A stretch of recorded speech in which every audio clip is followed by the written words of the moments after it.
কামাখ্যা দেবীর মন্দির 51 সতীপীঠের মধ্যে একটি। দেবী সতীর অঙ্গ যে যে স্থানে পড়েছিল সেই সব স্থানে সতীপীঠ গড়ে উঠেছে। তার মধ্যে কামাখ্যা দেবীর মন্দিরে দেবী সতীর যোনি পড়েছিল।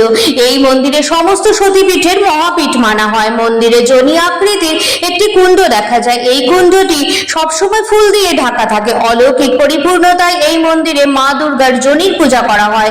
কুণ্ডটি থেকে সবসময় জল বেরোতে থাকে। প্রত্যেক বছর জুন মাসে কামাখ্যা মন্দিরের পাশে বয়ে চলা ব্রহ্মপুত্র নদীতে 4 দিন পর্যন্ত জলের রং লাল রঙে পরিণত হয়। প্রচলিত আছে এই 4 দিন মায়ের মাসিক চক্র সম্পন্ন হয় এবং এই সময়কে অম্বাবুচি বলা হয়। এই সময় মায়ের মন্দিরে মায়ের যোনি পাথরের উপর সাদা কাপড় বিছিয়ে দিয়ে মন্দিরের দ্বার বন্ধ করা হয় এবং 4 দিন পরে মাকে স্নান করিয়ে মহা ধুমধামের সহিত মন্দিরের দ্বার খোলা হয়। দেখা যায় তখন সব সাদা কাপড় লাল রং ধারণ করেছে। এই লাল কাপড়ই ভক্তদের প্রসাদ হিসেবে দান করা হয়।